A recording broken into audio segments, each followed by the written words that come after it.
She was humiliated at her own family's Thanksgiving table, called a failure, called a disgrace, called everything her mother would be ashamed of. But 2 hours later, two black SUVs pulled into that same driveway, and the most powerful man on the planet was asking for her by name. This is the story of Rachel Carter, and the secret she carried in silence that changed everything. If you love your mom and dad, hit that subscribe button right now and show them some love. This story is for every parent who believed in their child when the whole world counted them out. My name is Rachel Carter, and I want to tell you something that I have never said out loud before. I want to tell you about the night my entire life cracked open at a dinner table in a small house in Columbus, Ohio, and then got put back together in the most unexpected way imaginable. This is not a story about revenge. This is not a story about proving people wrong. This is a story about silence, sacrifice, and the moment the truth finally walks through the door whether you are ready for it or not. I grew up in a modest house on Elmwood Drive. My mother, Patricia Carter, was the kind of woman who ironed her blouses at 5 in the morning before her double shift at the hospital where she worked as a nurse for 22 years. She never complained. She never asked for anything. She packed my lunches until I was 12, helped me with homework until midnight, and when my father walked out of our lives when I was 9 years old, she simply woke up the next morning, made breakfast, and kept going. My mother was the strongest person I have ever known, and everything I became because of her. My father leaving was something our family never fully recovered from emotionally, but financially it was a disaster. We scraped. We stretched every dollar until it nearly snapped. My mother picked up extra shifts, sold handmade quilts on weekends at the local market, and refused every offer of charity with a quiet, dignified pride that I tried my whole life to inherit. We were not wealthy. We were not well connected. But we had each other, and we had purpose. My Aunt Linda was my mother's older sister, and she had married well. Her husband, Gerald Hutchins, was a real estate developer in Cincinnati who had a talent for being in the right room at the right time. They lived in a large colonial home with a circular driveway and a kitchen that had been featured in a local home magazine. Aunt Linda never let anyone forget any of this. She was not a cruel woman at her core, I believe that. But she was a woman who measured love and accomplishments, and she kept a very precise scoreboard in her head at all times. My cousin Derek was her son, and according to Aunt Linda, Derek was everything I was not. Derek drove a silver Mercedes. Derek wore tailored suits. Derek sold luxury condominiums to wealthy clients and earned commissions that made Aunt Linda light up whenever she talked about him. Derek was the golden child, and I was, according to the invisible but very legible scorecard my aunt maintained, the cautionary tale. I graduated from Ohio State with a degree in computer science and a minor in applied mathematics. I was quiet about it. I did not walk around announcing my GPA, which was a 3.94.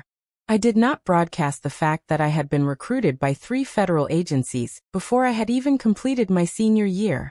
I simply packed a bag, hugged my mother for a long time at the airport, and flew to Washington, D.C. to begin a life I was not allowed to fully explain to anyone, including the people I loved most. I worked for the National Cybersecurity Intelligence Division, a subdivision of a federal agency whose full name I still cannot place in public record. My official title on any paperwork visible to family or friends was Federal Systems Analyst, Grade 7. It sounded boring. It was designed to sound boring. In reality, I spent my days and many of my nights tracking the movements of hostile foreign cyber networks that were targeting American infrastructure, power grids, water treatment systems, financial institutions, military communication channels.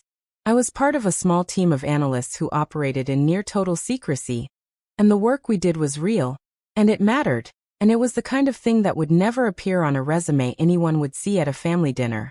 For 4 years, I lived in a 1-bedroom apartment in Arlington, Virginia. I drove a used Honda. I wore sensible clothes. When I came home for holidays, I smiled and nodded when relatives asked if I was still doing that computer stuff for the government. And I said yes. And I let them believe I was processing data entry forms or maintaining some federal database somewhere. My mother knew I could not talk about the work. She never pushed. She simply squeezed my hand sometimes and looked at me in that way she had. That particular look that said I see you, even when no one else does. Thanksgiving that year fell on the 23rd of November. My mother had been dealing with some health issues, a persistent cough that had gone on too long, and some fatigue that the doctors were still evaluating. She had not told me the full extent of it over the phone because she did not want me to worry, but when I arrived home and saw her, I felt the shift immediately. She was thinner. Her eyes looked tired in a way sleep could not fix. I held her in the doorway of that small house on Elmwood Drive for longer than usual, and neither of us said a word. Aunt Linda and Uncle Gerald arrived at noon with Derek and his new girlfriend, a woman named Cassandra who wore a white cashmere sweater, and spent most of the afternoon looking at her phone. The house smelled like roasting turkey and my mother's cornbread stuffing, and for a while things were fine. We sat around the living room, the television played the parade, and I helped my mother in the kitchen while Derek told his father about a deal he was close to closing on a waterfront property in Hilton Head. Dinner was set at 2 o'clock. The table looked beautiful. My mother had pressed the good tablecloth and set out the china she only used twice a year. There were candles. There was a centerpiece of dried autumn leaves and small gourds that my mother had arranged herself. I sat across from Aunt Linda and next to my mother, and for the first 20 minutes of the meal, everything was pleasant enough. Then Aunt Linda asked the question she always eventually asked. She set down her fork with a precise little click against the china plate, and looked at me with that particular tilt of her head that I had known my entire life. She asked me how the government job was going. I said it was going well. She asked if I had gotten a promotion. I said the structure was a little different than a typical corporate ladder. She nodded slowly, as though she had expected that answer, and found it deeply unsatisfying. Derek chose that moment to mention that he had just been named a regional sales director for his firm. There was a ripple of congratulations around the table. Aunt Linda beamed. Uncle Gerald raised his glass. Cassandra looked up from her phone long enough to smile. My mother said that was wonderful and meant it, because my mother always meant what she said. Then Aunt Linda looked back at me, and something shifted in her expression. It was not anger exactly. It was something more like pity mixed with frustration. And it had been building for years, I think, and the warmth of the room and the wine and the occasion loosened whatever restraint she normally kept on it. She said that she just did not understand it. She said she did not understand how a girl with my intelligence, with my education, with everything my mother had sacrificed to give me, had ended up where I was. She said she did not understand why I was still in some low-level government position driving a used car, and living in a small apartment when I could have done something, when I could have built something, when I could have made something of myself that my mother could actually be proud of. She said it quietly and evenly, which somehow made it worse than if she had shouted. She said, "Rachel, I love you, but you have been nothing but a disappointment.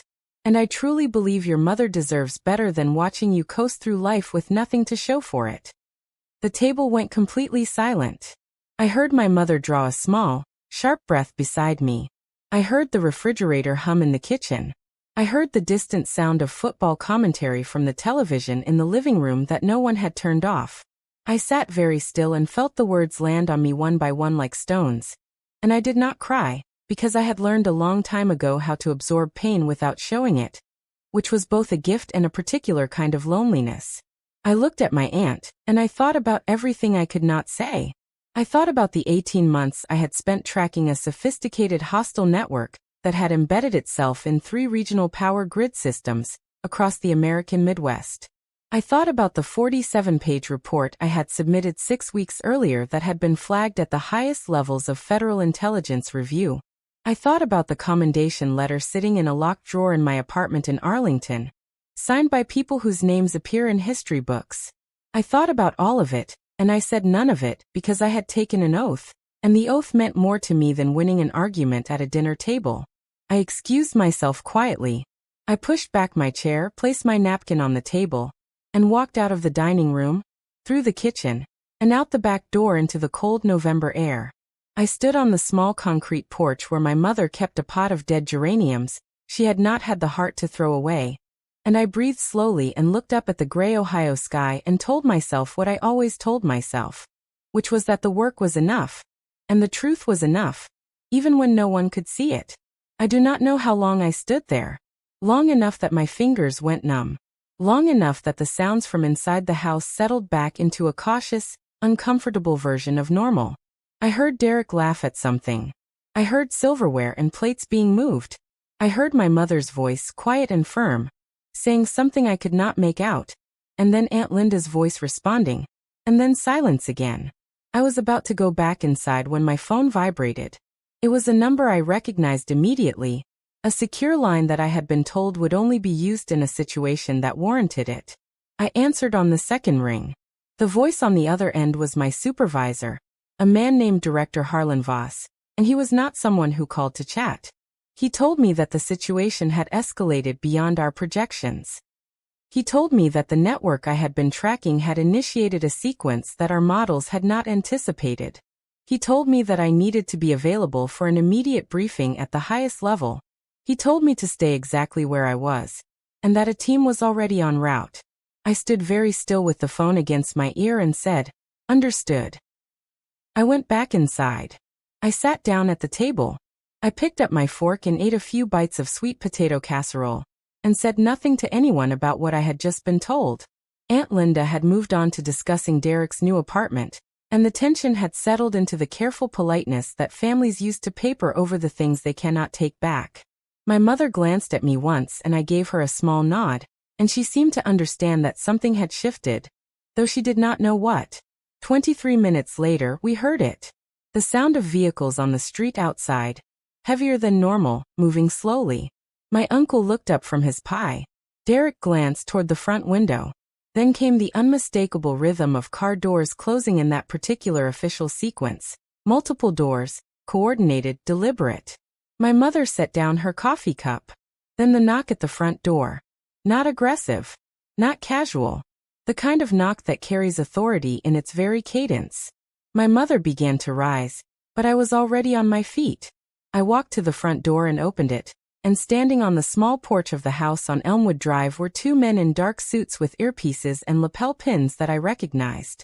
Behind them, in the driveway and along the street, were three black SUVs with government plates and two additional vehicles I identified immediately as advanced security.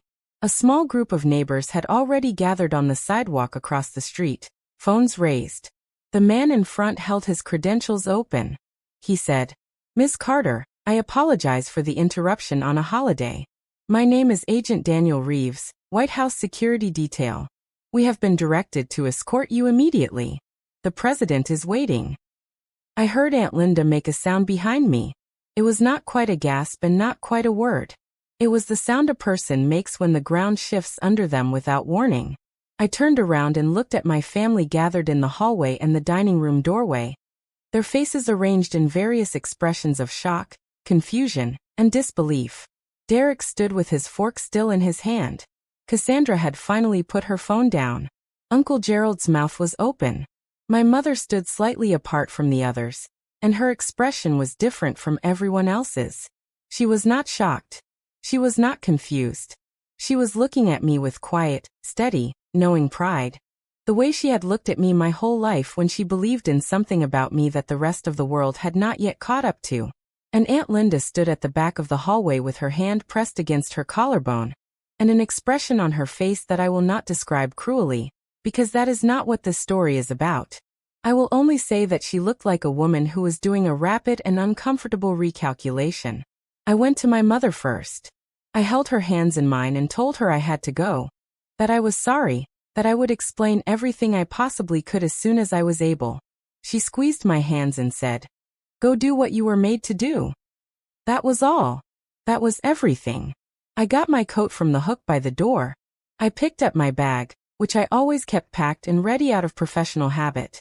I walked past my aunt in the hallway, and I paused for just a moment, not out of spite, but out of something I can only describe as the strange grace that comes when you realize you no longer need someone to understand you in order for you to be okay.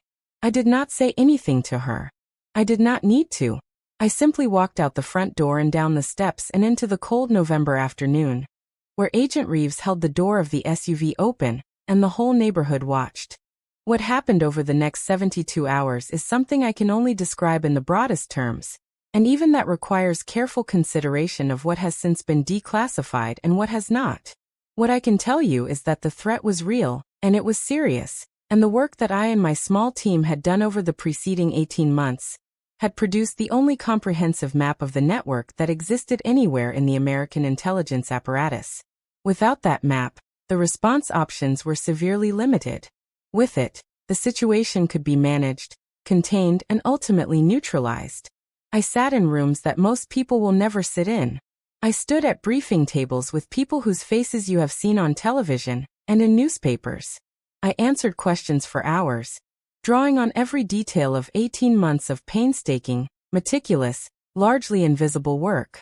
At 2:17 in the morning on the day after Thanksgiving, in a secure conference room, the President of the United States shook my hand and said, "Your country owes you a debt it may never be able to fully repay." He said it quietly, the way people say things they genuinely mean rather than things they are performing for an audience. I thought about my mother ironing her blouses at 5 in the morning. I thought about packed lunches and midnight homework sessions, and a woman who kept going no matter what. I thought about a small house on Elmwood Drive, and a pot of dead geraniums on a concrete porch. And I held it together because that is what I had been trained to do, and because my mother had modeled that particular discipline for me my entire life. I returned to Columbus 4 days later. My mother was home, resting, and she looked up when I came through the door and opened her arms the way she had when I was small. I sat beside her on the couch and she held my hand, and I told her everything I was permitted to tell her, which was more than I had ever been able to share before, because certain things had shifted in those 72 hours regarding what I was authorized to disclose to immediate family. She listened to everything without interrupting. When I finished, she was quiet for a long moment. Then she said, "I always knew." And I believed her completely. Aunt Linda called 3 days after that. I let it go to voicemail the first time. The second time, I answered. She was not the kind of woman who apologized easily or fluently, and the conversation reflected that. It was halting and imperfect and genuinely uncomfortable for both of us. She said she had not understood. She said she had not known. I told her that was precisely the point, that the things worth doing are not always the things that are visible, and that the value of a person's life cannot be read from the surface of it. She was quiet for a long time after that. Then she said she was sorry. It was small and awkward and real, and I accepted it, because I am my mother's daughter, and my mother taught me that carrying bitterness is a weight that only punishes the one who carries it. Derek called too, separately, which surprised me. He was warmer than I expected. He said he had always thought I was smart, that he had told his mother so more than once. I believed him. We talked for almost an hour, longer than we had talked in years, and I remembered that underneath all the competition and comparison that Aunt Linda had installed between us, Derek was just a person trying to find his own way, same as anyone. In the months that followed, some things changed and some things stayed the same. I was offered a promotion that came with a new title and new responsibilities, and a significantly different level of visibility within the agency. My apartment in Arlington got slightly larger. My mother's health situation was eventually diagnosed and treated, and while it was serious, it was manageable, and she responded well to the treatment, and continued to iron her blouses and make her cornbread stuffing and squeeze my hand in that particular way she had. I did not become famous. I did not go on television. No newspaper ran my name, and I was glad of it. The work was the point, and the work continued, quieter and more consequential than ever. But something inside me had settled in a way it had not before, as though some long-standing tension had finally been released. I had spent years measuring my silence against other people's noise and wondering sometimes, in my lowest moments, if the silence meant I was failing. That Thanksgiving showed me once and for all that silence can be the sound of someone doing exactly what they were meant to do. There is something I want to say to anyone who is watching this and who has ever sat at a table and been told they are not enough, who has been compared to someone else and found lacking, who has been carrying something real and important and true inside them that the people around them cannot see or will not see or simply do not have the clearance to see. I want to say this clearly and without qualification. The measure of your life is not taken by the people who sit across from you at dinner. It is not calculated by someone else's scorecard. It is not visible from the outside, and it does not require anyone's understanding or validation to be real. My mother knew that. She knew it in the marrow of her bones, and she spent 22 years teaching it to me through the example of her own extraordinary, unrecognized, deeply meaningful life. She never made headlines. She never sat in famous rooms. She showed up every single day for the people who needed her, and she did the work that was in front of her, and she loved with a consistency and a depth that I have never seen matched. If there is anyone in this story who deserves recognition, it is Patricia Carter of Elmwood Drive in Columbus, Ohio, who raised a daughter in difficult circumstances with nothing but integrity and love, and the unshakable belief that doing the right thing in the dark is just as important as doing it in the light. I am still doing the work. I cannot tell you much about what it looks like now, but I can tell you it matters, and I can tell you I show up for it every day with everything I have, because that is what my mother showed me, and because somewhere in a house in Columbus there is a woman who believed in me before anyone else had reason to, and I intend to spend my life being worthy of that belief. And if you are out there, in whatever city or state or small town you are watching from, carrying something that the people around you cannot see, doing work that does not get applause, living a life that does not photograph well, but that is true and meaningful and quietly extraordinary, I want you to know that I see you. The work is enough. The truth is enough. And one day, in the way that matters most, the door will open. If you love your mom and dad, hit that subscribe button right now. This one is for every parent who believed in their child when nobody else did. Show them some love today. And we want to hear from you. Drop a comment below and tell us, which part of the country are you watching from? We read every single one.